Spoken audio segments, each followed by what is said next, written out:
The crystal chandeliers of Romano's fine dining cast elegant shadows across the white tablecloth as my father, Thomas Anderson, raised his wine glass for what I knew would be another humiliating toast. At 65, he still commanded the room like the corporate executive he'd been for 3 decades, his silver hair perfectly styled, his navy suit immaculate.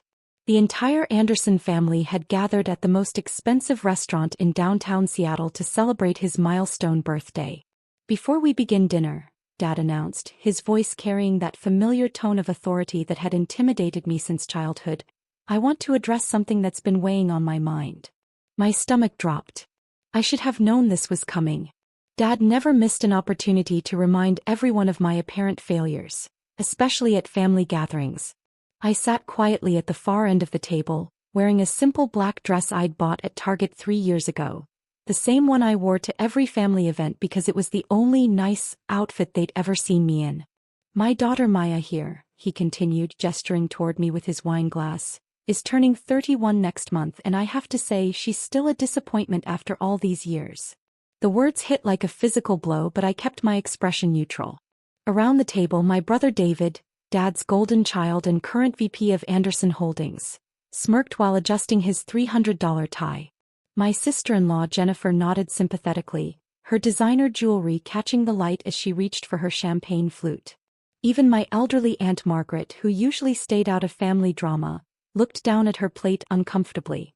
"I mean, look at her," Dad continued, warming to his theme. "Living in that tiny apartment, driving a car older than some of the interns at my company. No husband, no children, no real career to speak of. She works at some little tech startup that probably won't exist in 2 years." My mother Linda placed a gentle hand on Dad's arm. "Thomas, maybe this isn't the time." "No, Linda, it needs to be said. We've spent over $200,000 on her education. Private school, college, even that MBA she never uses. And what does she have to show for it? She's making what, $40,000 a year?" David was pulling in 6 figures by the time he was 25. David straightened in his chair, loving every second of the comparison. "Well, Dad, some people just have it and others." He shrugged, letting the implication hang in the air. "Exactly," Dad said, taking another sip of wine.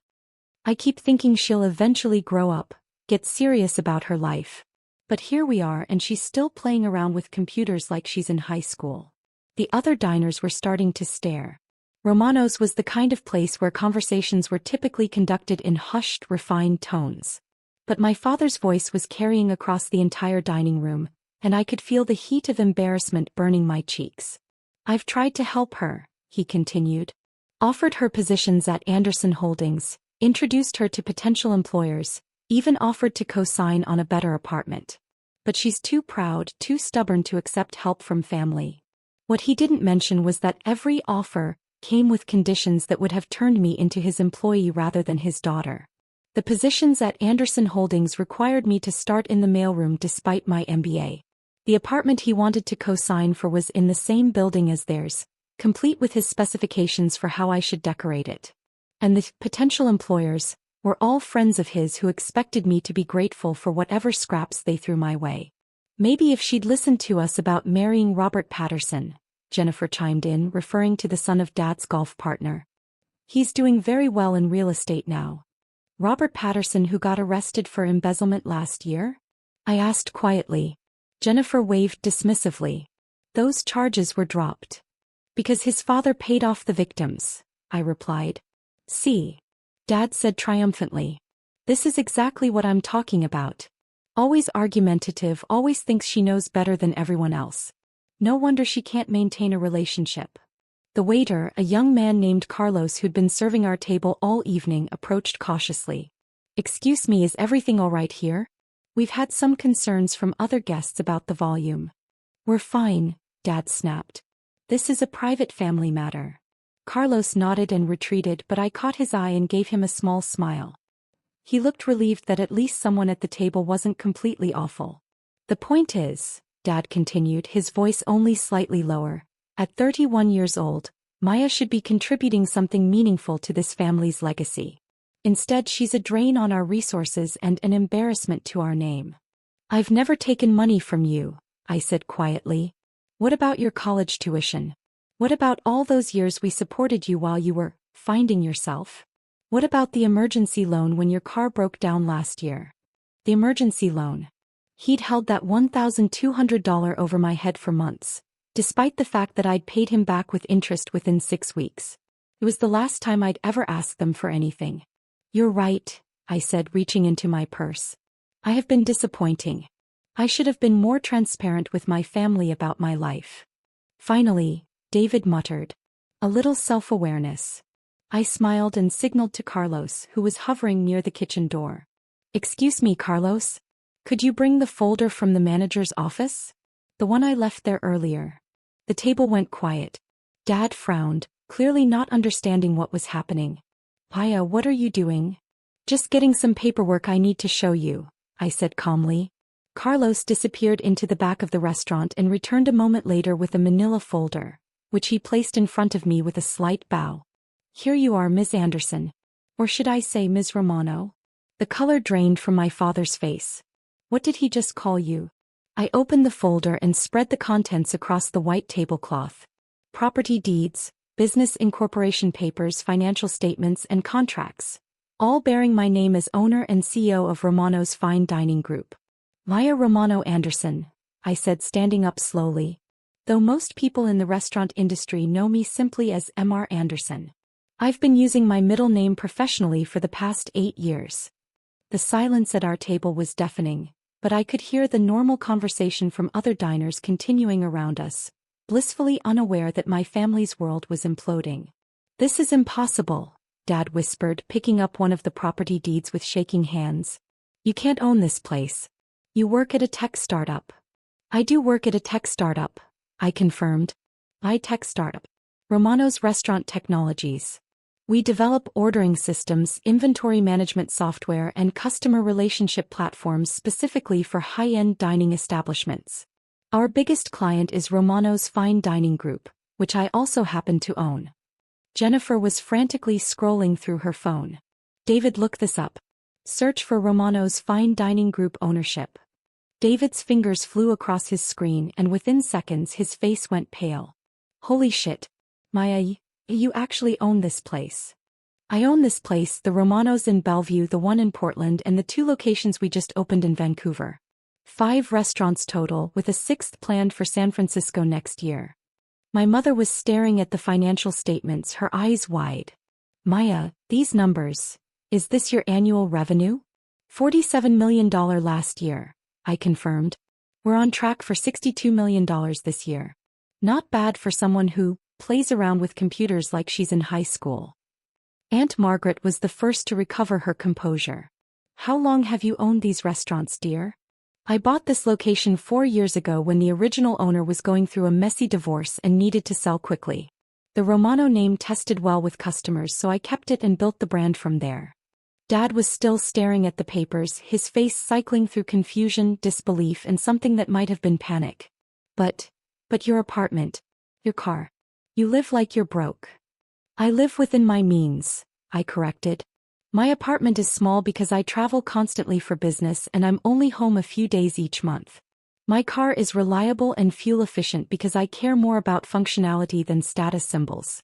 And I don't need to prove my worth to anyone through material possessions. Why didn't you tell us? Mom asked, her voice barely above a whisper. I sat back down and looked around the table at my family, really looked at them. Dad was pale and sweating despite the restaurant's perfect temperature. David looked like he'd been slapped. Jennifer was still frantically Googling my company, probably trying to find some proof that this was all an elaborate hoax. Mom just looked confused and hurt. When exactly should I have told you? I asked. During the family dinner where you spent 2 hours explaining why my business degree was worthless? At David's wedding, where you introduced me to people as our daughter who hasn't found her path yet? Or maybe at last Christmas when you gave me a gift card to a job placement agency? That's not fair, Dad said weakly. We were trying to help. You were trying to control. There's a difference. I pointed to the financial statements. Do you see these quarterly reports? My company has been profitable since month 6. We've never taken on debt, never missed a payroll, never failed to pay our vendors. I built this from the ground up with my own savings and a $50,000 loan from a credit union. $50,000? David scoffed. Dad, you spend more than that on your boat every year. The difference is I paid my loan back, I said. With interest. And I didn't need family connections or nepotism to make it happen. The implication hung in the air. Everyone at the table knew that David's success at Anderson Holdings was largely due to his last name. He'd been promoted twice in 5 years despite causing the company to lose 2 major clients through his incompetence. Carlos approached our table again, this time with obvious deference. Ms. Anderson, would you like me to bring the champagne from your private reserve? The Dom Perignon 2008. That would be lovely, Carlos. Thank you. As he walked away, Dad found his voice again. Private reserve? I keep a selection of wines here for special occasions. Tonight seemed like a good time to break out something exceptional. Hiya, Mom said carefully. If you've been this successful, why do you still live so immodestly? It was a fair question and I'd been dreading it. The truth was complicated, and it revealed just how damaged my relationship with my family had become over the years. Because every time I've tried to share good news with this family, you've found a way to diminish it or make it about yourselves, I said. When I got my MBA, Dad spent the entire graduation dinner talking about how David's business degree was more practical. When I got my first promotion, you asked when I was going to find a real job. When I bought my car, you criticized it for not being nice enough to represent the family name. I gestured around the elegant restaurant. I've been successful for years, but I learned early on that sharing that success with you only led to criticism, demands for money, or attempts to take credit for my achievements. So I stopped sharing. Carlos returned with the champagne and 5 glasses, pouring each one with practiced precision. The wine was worth more than my family's monthly mortgage payment, but they didn't need to know that. I still don't understand, Jennifer said, accepting her glass with obvious reluctance. If you own all this, why do you act like you're struggling? I don't act like I'm struggling.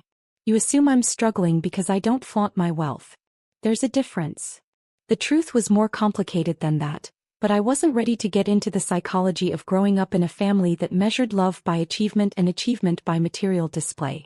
I'd learned early that my parents' affection was conditional, and I'd spent my entire adult life trying to build something that was truly mine, something they couldn't take credit for or control.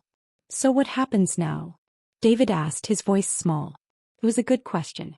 For years I'd fantasized about this moment, the big reveal where I'd finally proved to my family that I was successful, that I was worthy of their respect. But now that it was happening, I felt empty rather than vindicated. Now nothing changes, I said. You continue living your lives and I continue living mine. But Maya, Dad said, and for the first time in years his voice carried no authority, no judgment, just confusion. Why didn't you trust us with this? The question broke something open in my chest. Trust. He was asking about trust after spending the evening publicly humiliating me in front of a room full of strangers. After years of treating me like a failure, like a disappointment, like something to be fixed or hidden away. Dad, 3 hours ago you stood up in front of this entire restaurant and called me a disappointment. You listed all the ways I failed to meet your expectations. You compared me to David and found me lacking. You suggested that my business degree was wasted and that my career was meaningless. In what universe would that make me want to trust you with information about my success? He opened his mouth to respond, then closed it again. Around the table my family was finally quiet, finally listening. The tech startup I work for? It employs 47 people across 3 cities. The little apartment I live in? It's small because I also own a house in Whistler and a condo in San Francisco. The old car I drive? It's a 2018 Prius that I bought new because I believe in environmental responsibility, not because I can't afford something flashier. I pulled out my phone and showed them a photo from last month. Me standing in front of the Romano's Portland location with the mayor and several other business leaders at a ribbon-cutting ceremony. This was the grand opening of our 4th location. The mayor called me one of Portland's most promising young entrepreneurs. The Business Journal featured us on their cover. But I didn't tell you about it because I knew the first thing you'd ask was why I didn't invite the family, and then you'd find a way to make it about how my success reflects well on your parenting. The silence stretched on. I could hear the soft jazz playing in the background, the quiet conversations from other tables, the subtle sounds of an expensive restaurant in full swing. At our table nobody seemed to know what to say. Finally, Aunt Margaret spoke up. Maya, dear, I think I speak for everyone when I say we're proud of you. And perhaps a little ashamed of how we've treated you. Speak for yourself, David muttered, but his heart wasn't in it. No, she's right, Mom said suddenly. Maya, we owe you an apology. A big one.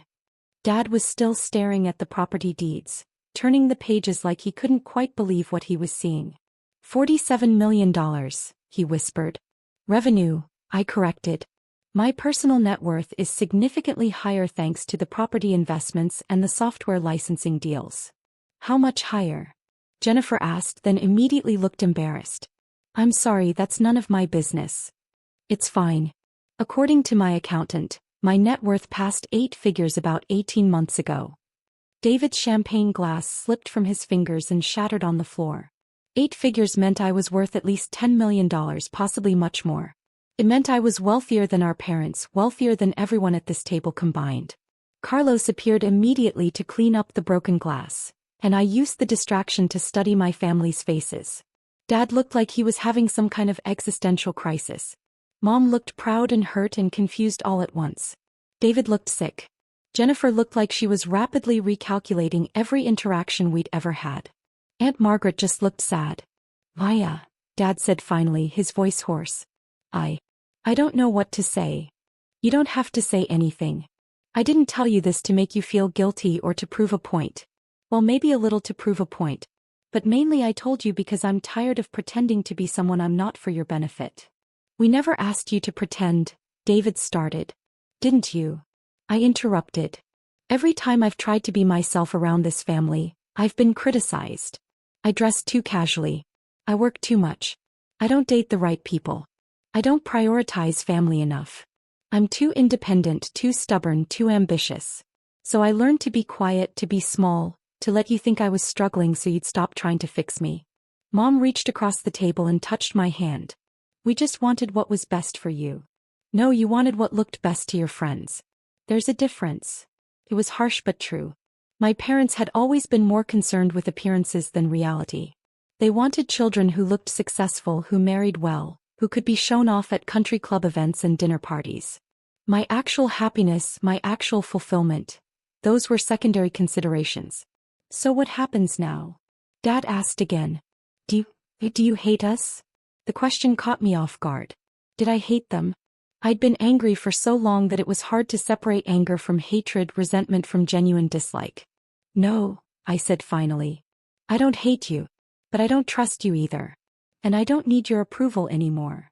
Maya, Mom said carefully, would it be possible? Could we start over? Could we try to rebuild our relationship? I considered the question seriously. These people had hurt me, disappointed me, made me feel small and worthless for years. They'd missed every important milestone in my adult life because they'd assumed I had no milestones worth celebrating. They'd treated me like a charity case, like a problem to be solved rather than a person to be loved. But they were still my family.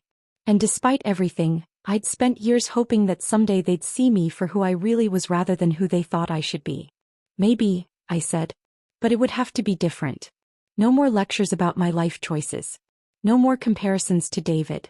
No more suggestions about who I should marry or where I should live or what I should do with my career. You'd have to accept me as I am, not as who you want me to be. Of course, Dad said quickly.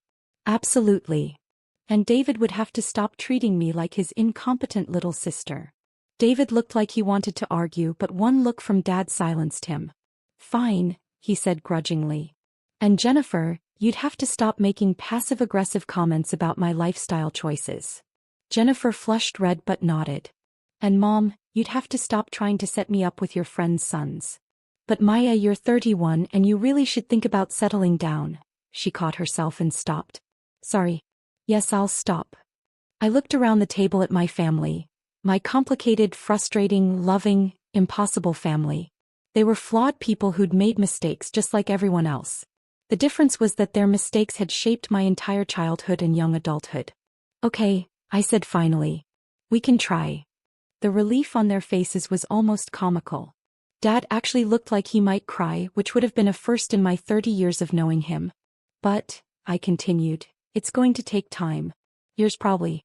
And if you backslide into the old patterns, If you start treating me like a disappointment again, I'm done. I have a good life and I don't need you in it. It was a harsh ultimatum, but I meant every word. I'd spent too many years trying to earn their love and respect to go backward now. We understand, Mom said. We'll do better. Carlos appeared at my shoulder with the dinner menus. Would you like to order now, Ms. Anderson? The kitchen can prepare anything you'd like, whether it's on the menu or not. I looked around the table at my family, who were all staring at me with a mixture of awe, confusion, and something that might have been respect. Let's start with the lobster bisque, I said. And Carlos, put everything on the house account. Of course, Ms. Anderson. As Carlos walked away, Dad cleared his throat. Maya, I owe you an apology. A big one. Everything I said earlier about you being a disappointment, I was wrong. Completely wrong. You were, I agreed. But you were also scared. Scared. Scared that I was actually failing. Scared that you'd raised a daughter who couldn't make it in the world. Scared that people would judge you for it. The easiest way to deal with that fear was to blame me for not being successful enough in ways you could understand. He considered this for a long moment. You're probably right. I know I'm right. I've had 8 years to think about it. Dinner proceeded more smoothly after that. The conversation was stilted at first, but gradually my family began asking genuine questions about my business, my life, my plans for the future. I found myself talking about things I'd never shared with them. My passion for technology, my plans to expand the restaurant group internationally, my dream of developing sustainable dining practices across the industry. For the first time in years, they listened without judgment, without trying to offer unsolicited advice or criticism. It was a start. As we were finishing dessert, David finally worked up the courage to ask the question I'd been expecting all evening. Maya, I have to ask, are you hiring? I laughed despite myself. David, you work for Dad's company. You're his VP. I'm his VP because I'm his son, not because I'm qualified. We both know that. It was the first honest thing I'd heard him say in years. What would you want to do? I asked. I don't know. Learn maybe? I have a business degree, but I've never actually built anything from scratch. I've never had to earn my position or prove my worth. I studied my brother's face, looking for signs of the old David, the one who'd spent our childhood competing with me for our parents' attention, who'd gloated every time I'd been criticized or disappointed. But all I saw was a 29-year-old man who'd finally realized that living in his father's shadow wasn't actually living at all. Entry level, I said finally. Restaurant management trainee. You'd start at the bottom, work every position, learn every aspect of the business. It would take 2 years minimum before you'd be qualified for any kind of management role. What's the salary? Less than you make now. Probably significantly less. He was quiet for a long moment, considering. When do I start? And for the first time in over a decade, I looked at my brother and felt something other than resentment. Maybe people could change. Maybe families could heal. Maybe this birthday dinner would turn out to be the beginning of something better after all. As we prepared to leave the restaurant, Dad pulled me aside. Maya, I need you to know something. Tonight, seeing what you've accomplished, learning about the person you've become, I've never been prouder to be your father. Dad. Let me finish. I've spent years thinking you were the disappointment in this family. But the truth is, I'm the disappointment. I failed you as a parent and I'm sorry. I looked at this man who'd dominated my childhood, who'd made me feel small and worthless for so many years, and I saw something I'd never seen before, humility. Thank you, I said simply. It wasn't forgiveness, not yet. But it was a start. As my family left Romano's that night, walking past the elegant bar and the carefully curated wine display, past the kitchen where my head chef was already planning tomorrow's menu, past the hostess stand where reservations were booked solid for the next 6 weeks, I felt something shift inside me. For the first time in my adult life, I didn't have to hide who I was from the people who should have known me best. The relief was overwhelming. My phone buzzed with a text message from Carlos. Thank you for letting us be part of tonight. The staff has been wondering for months when you'd finally tell your family the truth. We're proud to work for you. I smiled and typed back, thank you for everything. See you Monday for the staff meeting. Outside, my family was standing on the sidewalk looking somewhat lost. I realized they'd probably been expecting me to drive them home in my old Prius, not understanding that I had a driver waiting in a Tesla Model S parked around the corner. Need a ride? I offered. Maya. Mom said hesitantly. Could I ask you something? Sure. When you were growing up, were we really that bad? As parents, I mean.